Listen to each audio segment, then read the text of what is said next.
sino definirlo como membrana perineal. Y si buscan en otro texto de anatomía, a lo que denominamos membrana perineal, va a estar solamente delimitado a este espacio. Es decir, que va a estar en lo que es en el triángulo anterior y el límite va a estar por el ligamento arqueado del pubis y por el borde superior del esfínter externo. Y esta membrana que recubre toda esta porción quizás tiene conceptos encontrados con los textos de anatomía.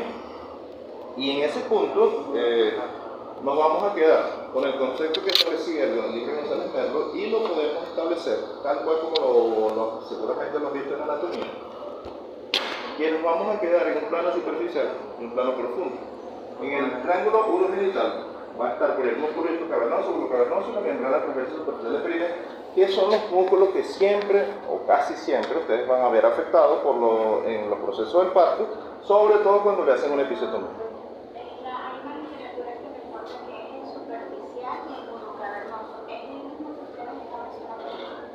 Esto lo vas a conseguir en el libro de Williams. Como vuelvo y les repito, hay muchas diferencias entre los textos de anatomía, sobre todo la anatomía descriptiva. Y a fines de examen, porque al final vamos a tener este inconveniente, porque no hay una literatura unificada y seguramente ustedes, si están estudiando por los textos convencionales de anatomía, lo van a conseguir como tú dices. Ahora, nosotros a lo que nos vamos a pegar, que básicamente desde el punto de vista práctico para el proceso de atención clínica y ginecología, lo vamos a utilizar de esta manera. Esto lo van a conseguir en el libro de Williams. No le estoy diciendo con esto que todo lo que está escrito en los otros textos de anatomía sea equivocado. Lo que le estoy diciendo es que la manera como se han descrito las porciones anatómicas, porque es anatomía descriptiva finalmente, tiene ciertas divergencias. O sea, hay opiniones encontradas. Entonces, a fines de examen, para evitar conflictos, como las preguntas pueden ser no necesariamente falsas o verdaderas, pero para ponernos de acuerdo cuál va a ser la respuesta usual, lo vamos a hacer bajo como aparece escrito en el libro de Williams. Y entonces, en la porción esta, que es el espacio superficial, porque usualmente estas son las tres porciones que siempre se van a llevar en una episiotomía encima, casi siempre. Es decir, cuando ustedes van a interesar en una episiotomía, se van a llevar usualmente el bulbo cavernoso y la membrana transversa superficial del perineo, o sea que son los dos que fundamentalmente se van a llevar. Sin embargo, cuando el desgarro es amplio, porque en la porción lateral se puede ir y desgarrar el isquio cavernoso, y esto también lo definen en un plano superficial. Pero lo que ustedes van a aportar usualmente van a ser estos dos, el bulbo cavernoso y el transverso superficial del perineo. Y de ellos dos, el que es más usual que se desgarre, porque es el más superficial incluso, es el músculo transverso superficial del perineo, que es el que en primera instancia, simplemente por el descenso y la coronación de la cabeza, casi siempre se va a agarrar. Ahora, cuando ustedes interesen en una episiotomía, se van a llevar la piel, célula subcutánea, y en los planos musculares el cavernoso y superficial perineo. Realmente, para llevarse los músculos elevadores del ano, para llevar en un punto tendría que ser una episiotomía muy profunda y muy extensa, porque eso sí ya está para un plano profundo. Tendría que llegar la episiotomía incluso hasta interesar hasta la fosa isquiorectal. Tendría que llegar, realmente tendría que ser una episiotomía supremamente profunda. Aún en el triángulo anterior, que es el triángulo genital, a lo que se denomina espacio perineal profundo, está el músculo compresor de uretra y el esfínter uretrovaginal, que hace parte, porción, de lo que en el libro de González Merlo hablaban del diafragma urogenital, que es, si nosotros vamos a una porción a fines de examen, ustedes van a, cuando se les solicita cómo está conformado, de alguna manera, para evitar conflictos con los textos de anatomía, con lo tradicional, nos vamos a guiar por la definición de González Merlo, ir dividiéndolo entre los planos superficiales y profundos, como lo hace el libro de Williams, que es el libro de ginecología. Sobre todo para evitar inconvenientes con los textos anatómicos. La fosa isquiorrectal, que llega hasta este nivel, usualmente la fosa isquiorrectal está fundamentalmente, ahí van a conseguir, o desde el punto de vista clínico, van a evidenciar mucho tejido celular, grasa. O sea, usualmente mucha grasa que tiene el contenido de la fosa isquiorrectal.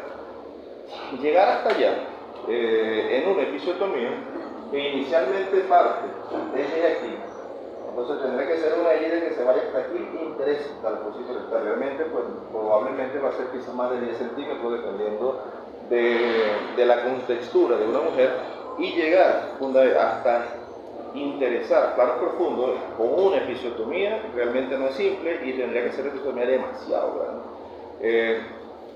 No les digo que no las hayan hecho, pues sí las han hecho. O sea, realmente en el hospital se han visto episiotomías de ese tamaño. Usualmente son en las pacientes más gorditas, donde es mucho más posible. En las pacientes que tienen una contextura con un peso mucho más adecuado, es más fácil poder hacer una episiotomía más pequeña y poder obtener el nacimiento de un bebecito en condiciones normales. Sin embargo, la extensión de una episiotomía en ocasiones no determina el hecho de que va a dar mayor espacio anatómico funcional. Es decir, que lo que puede permitir es que haya laxitud de los tejidos blandos en un punto, pero una equivocación es tratar de extender una episiotomía cuando la limitante es el planoso. Tendrían que determinar realmente si hay una desproporción fundamentada entre los planos de la cabeza fetal y los planos óseos de la pelvis materna. Si hay una incongruencia en este sentido, pues por muy grande que hagan la episiotomía y por mucho que interesen todos los planos musculares, el chamo no va a salir fundamentalmente. El conducto de Alport, esto es simplemente un detalle que aparece en la separación de la fascia del obturador interno. Recuerden que esto es lo que cierra la pared lateral, que básicamente se conoce como el conducto de Alport, que es por donde pasan los vasos pudendos internos, sobre todo en hematomas, en sangrados que pudieran interesar a medida que vaya produciéndose tanto desgarro como lesiones.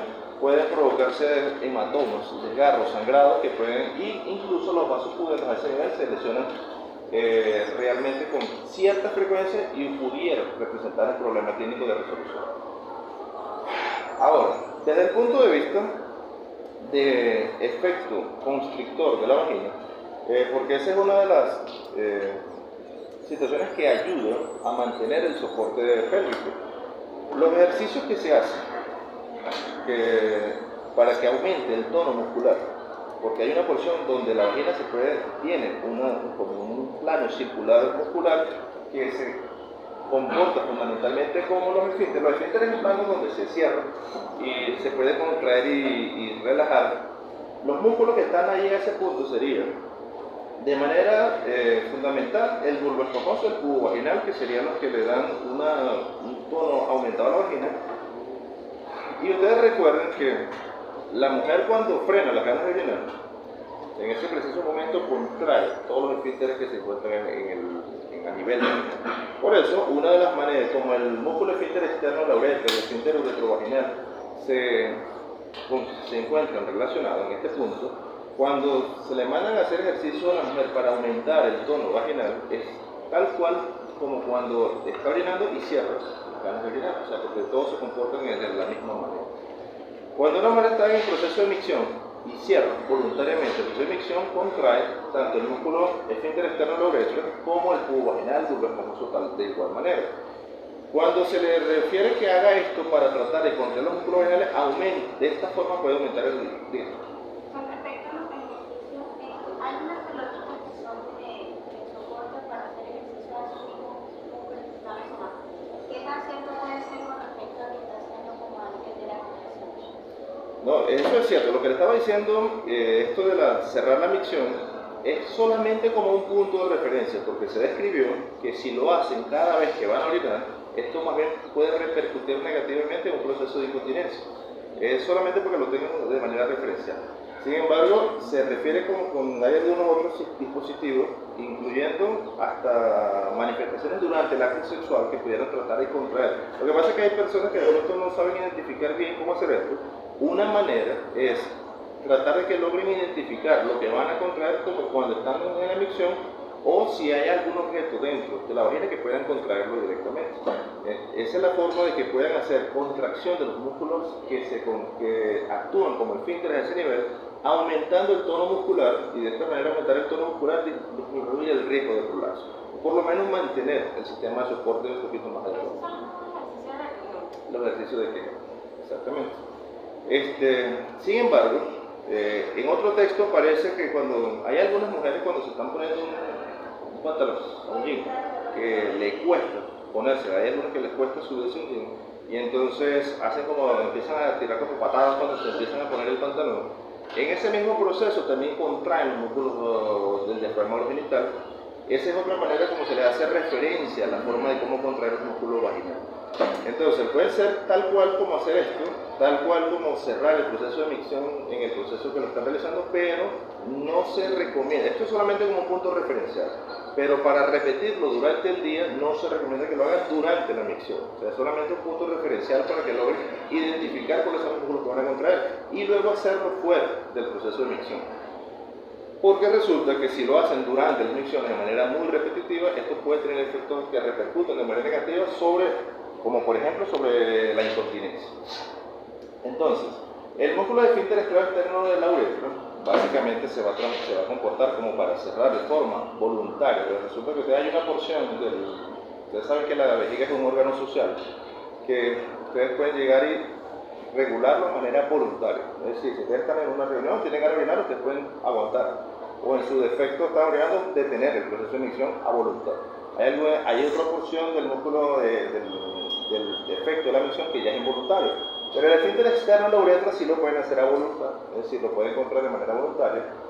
El esfínter uretrovaginal, ya en ese sentido ya no lo es, pero el pubo vaginal, el bulbo esponjoso, sí son músculos estriados que son a voluntad, que los pueden contraer, pero el punto referencial que se utiliza para que logren identificar cómo hacer para contraer este grupo de músculos que se comportan como esfínteres a nivel vaginal, es más o menos como cuando ustedes están orinando y frenan, se cierra, que el chorro mismo. Otra de las descripciones anatómicas, este es tal cual como el complejo, aquí se aparece como el complejo del esfínter externo de la uretra, aparece como definido como un complejo que está constituido por el esfínter de la uretra, fundamentalmente el compresor de la uretra y el esfínter uretrovaginal, que son los tres grupos musculares que se denominan el complejo del esfínter estriado urogenital. Es la manera como aparece tal cual, de igual manera en el libro de Williams. Ustedes recuerden que no estoy utilizando los textos tradicionales de anatomía, sino desde el punto de vista ginecológico funcional. El otro soporte, que es el que le da realmente el soporte de manera mucho más fundamental, porque recuerden que van a haber tres orificios naturales, que es el orificio de la uretra, el orificio vaginal y el orificio rectal.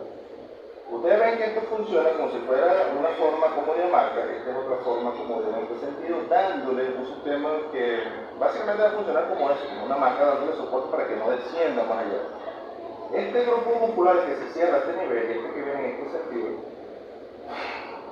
tiene esta forma muy particular y cuando ustedes le colocan un peso sobre él, o sea, porque el útero va a estar en anteversión sobre la vejiga y la vejiga sobre los planos musculares del piso pélvico, y si a esta porción ustedes le colocan otra circunstancia que le haga mayor presión, como por ejemplo la presión intraabdominal.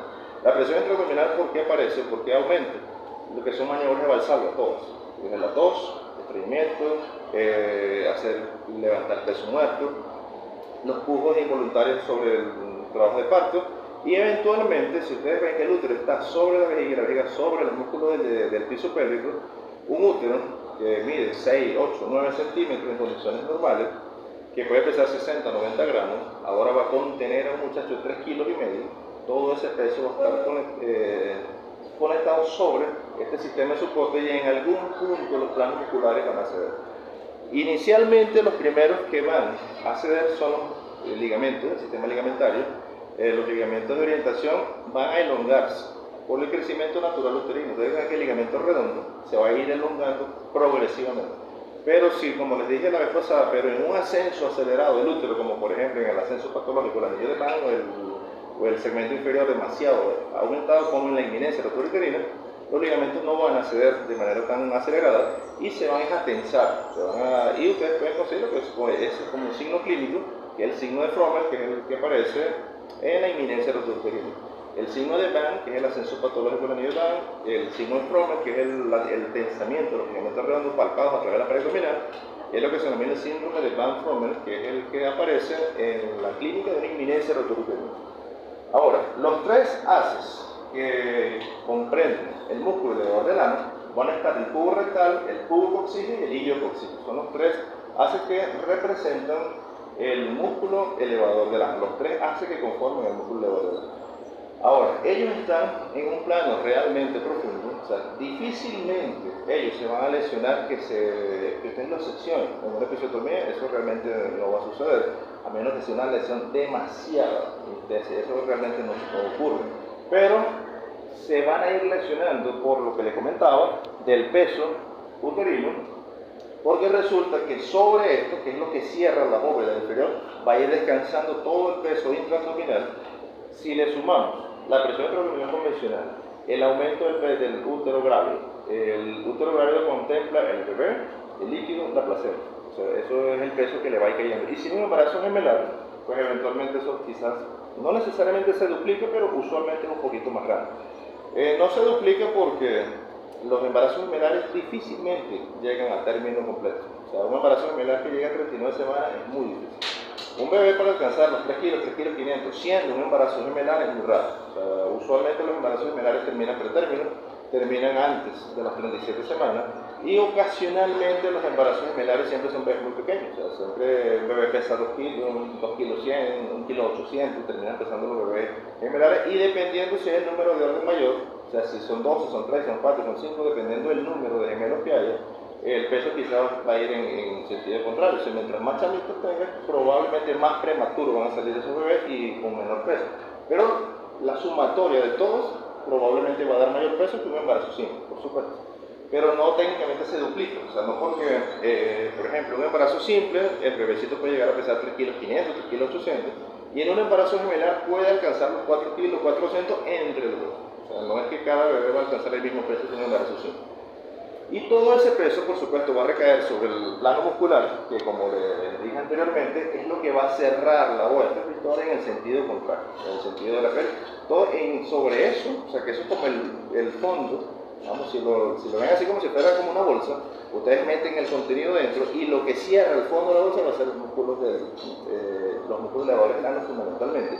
Pero si ustedes le van a meter muchísimo peso sobre esto va a ir cediendo.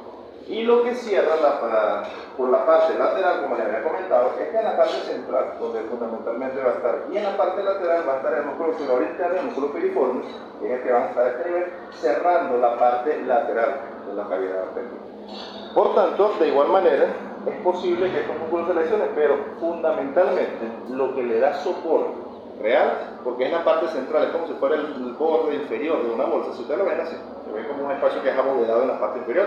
Y si ustedes le empiezan a meter peso y peso y peso, lo primero que va a hacer es el fondo, que el fondo donde va a estar representado por los músculos elevadores del ano. Y el cubo coxígeo va desde el pubis hacia el cuerpo perineal. El cuerpo perineal estamos hablando desde el punto de vista obstétrico a esa porción que se ubica entre la horquilla vulvar inferior y el borde superior del esfínter externo. A eso es lo que nos vamos a referir como el cuerpo perineal. Entonces va a ir desde el pubis hacia el cuerpo perineal. Usualmente viene en este proceso como si el pubis está en este sentido y el pubis aquí y el sacro acá, ¿no? Pero no va a llegar hasta el sacro, sino que va a llegar hasta una porción central que va a ser el cuerpo perineal, y pasa por un lado y se regresa otra vez y hace como una especie como una cincha, como una banda en ese nivel. El pubis rectal igualmente parte del pubis, rodea el pormelazo, pero en esta porción pasa alrededor del recto. Ahora si saben que la porción rectal estaba más atrás del cuerpo perineal, en este caso hace también como un lazo, pero llegando a la porción más posterior, y el ilio coxígeo va desde el arco tendinoso del músculo del ano, se dirige hacia el coxis y el ligamento anacoxígeo, es decir, que fundamentalmente cubre la parte posterior. El que sería desde la porción, el músculo del arco tendinoso va en este sentido. Parte de acá, llega hasta la porción del coxis, la porción del sacro, y va hasta la porción del arco tendinoso del lado lateral.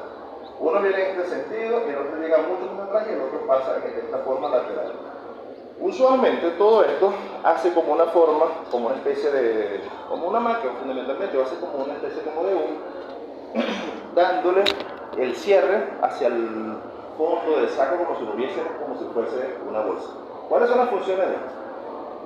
Si esto tiene un tono muscular acentuado, es decir, que a medida que usted le meta peso, esto va a descender y descender y descender, pero usualmente si tiene un tono adecuado, va a elevar el piso pélvico, lo va a mantener en un plano horizontal, o sea, para evitar que haya el descenso de los órganos pélvicos.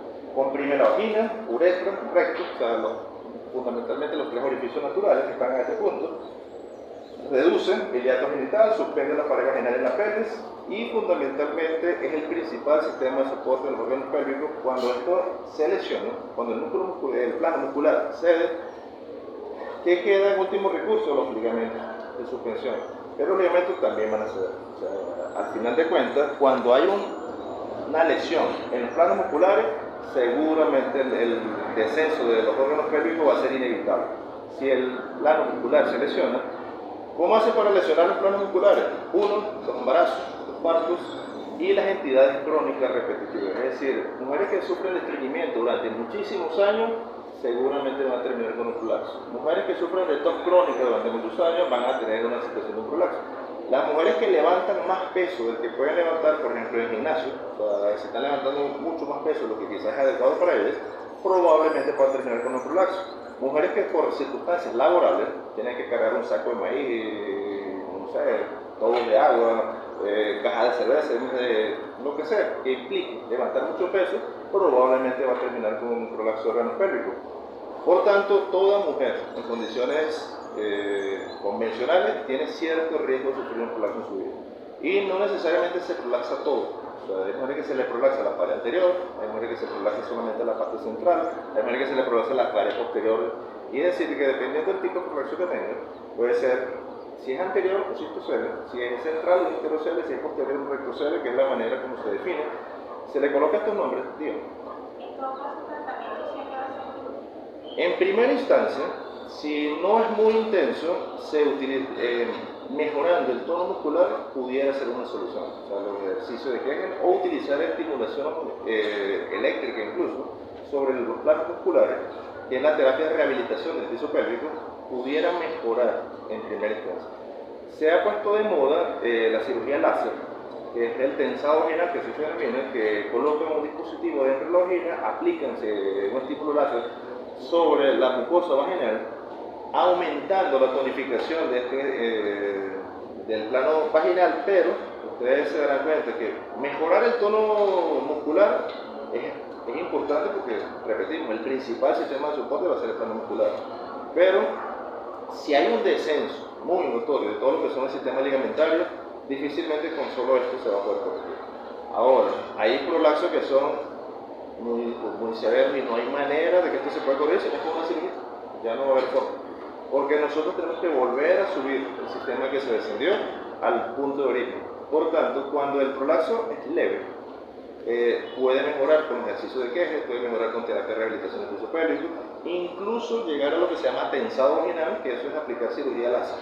O sea, no va a haber ningún corte, ningún proceso con un bisturí, sino que introducir un dispositivo en la vagina, aplica un estímulo láser, eso hace que aumente la tonificación tanto de mucosa y de planos musculares, mejorando el descenso, pero hasta cierto punto.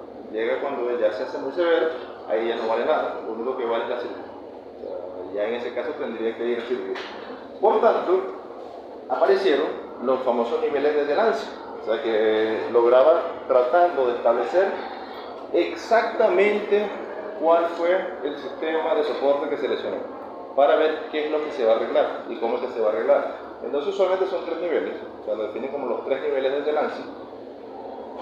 Y bueno, resulta que como es un sistema, la vagina, si ustedes lo ven, es un sistema, es una cavidad, pero que usualmente es una cavidad virtual porque usualmente las paredes están colapsadas, o sea, las paredes vaginales están colapsadas, pero se define como un tubo cilíndrico fibromuscular que fundamentalmente los planos musculares están en el tercio distal de la vagina, el resto ya básicamente es contenido fibroso y mucoso.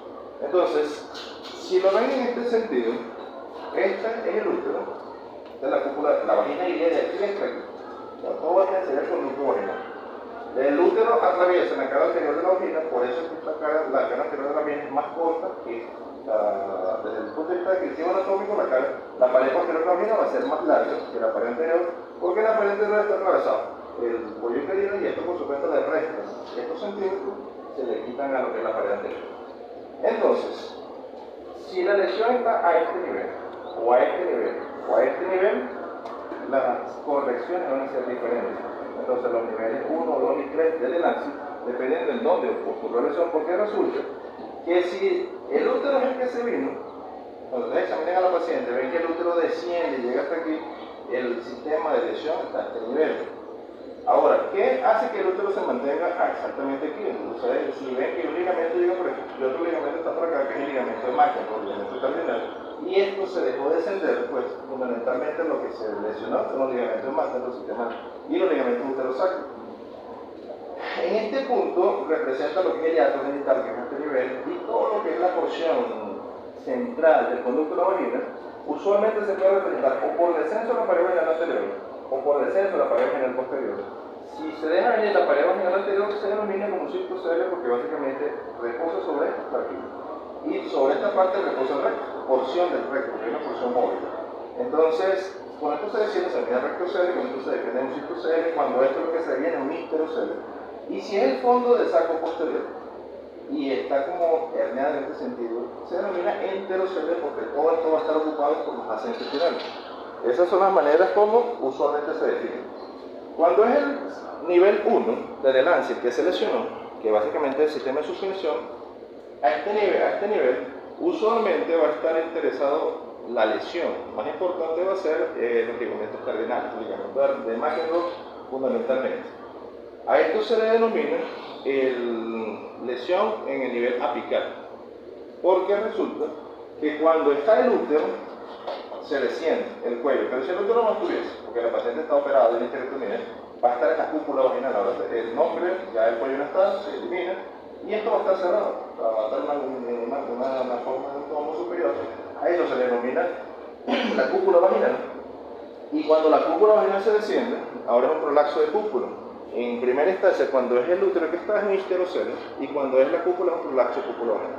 La corrección es tratar de acortar o volver a colocar en su sitio de origen a los ligamentos cardinales o en su defecto llevar a la cúpula vaginal al punto. Cuando ustedes examinen a una paciente,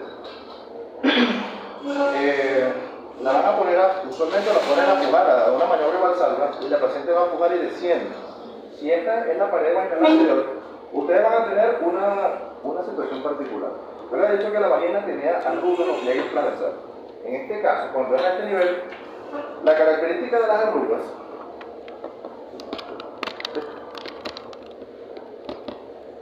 no van a estar. Es decir, en este caso, cuando es una lesión del nivel 1, las arrugas vaginales en sentido transversal no van a estar, no van a ser visibles. Y esa es una de las formas como van a poder diferenciar si es de nivel 1 o si es de nivel 3, en su defecto. Entonces, cuando es de nivel 2 o nivel 2 de Delancey, usualmente va a estar en el tercio medio de la vagina, lo que va a estar lesionado pudiera ser que el útero esté en su sitio, tal cual, o sea que no haya descenso uterino. ¿Cómo puede ser que esté completamente lesionado todo? Es decir, hay un punto donde los úteros están total y absolutamente prolapsados. Se define prolapso genital total. Se salió vagina, se salió útero, se salió todo. O sea, todo lo tiene fuera de la mano. Sin embargo, si es solamente el nivel 2 de Delancey, este nivel está compuesto por el tercio medio de la vagina, lo que les comentaba, y usualmente el tabique recto vaginal y la fascia pubocervical, que es básicamente la fascia endopélvica a ese nivel, es lo que va a tener lesionado. Usualmente esto tiene que ver por el proceso del parto. Casi siempre, tanto por los pujos del parto. Ahora, esto que ven aquí aparecen discretamente las arrugas transversales o pliegues transversales de la vagina. En el anterior no están presentes. Cuando esto es usualmente, si el cuello sigue en su punto y la pared vaginal se descendió, van a aparecer pliegues laterales. O sea, el punto van a estar sujetos porque el útero va a seguir atado en su punto central y lo único que se está descendiendo es la porción media. Entonces, en ese sentido, los pliegues laterales van a estar. Cuando esto desciende, ya los pliegues laterales no van a estar. Es lo que aparece en los fornes laterales. Y las arrugas en el nivel 1 no están, en el nivel 2 están. Y ya a este nivel, cuando es el nivel 3, usualmente el cuerpo perineal, el hiato genital van a estar completamente lesionados. Van a tener la oportunidad de poder ver a una paciente. Cuando vayan al examen físico de una paciente, van a examinar los genitales externos y usualmente van a estar entrecerrados, o sea, fundamentalmente. Y ahí ya unas mujeres que tienen la vagina, el hiato genital y el cuerpo perineal, que la abertura genital, sin ni siquiera colocar espéculo ni nada, ni hacer maniobra basada, ustedes pueden ver en todo el interior de la vagina, incluso llegar hasta mirar el cuerpo. Entonces, esa lesión del cuerpo perineal y el hiato genital usualmente tiene que ver con las episiotomías o los desgarros que hubiesen durante el trabajo de parto. Y cuando ustedes van a examinar a esta paciente luego, incluso ustedes no le colocan ni siquiera un espéculo ni nada y la vagina va a estar tan abierta que ustedes pueden ver en todo el contenido vaginal. Incluso pueden llegar hasta mirar hasta el cuello.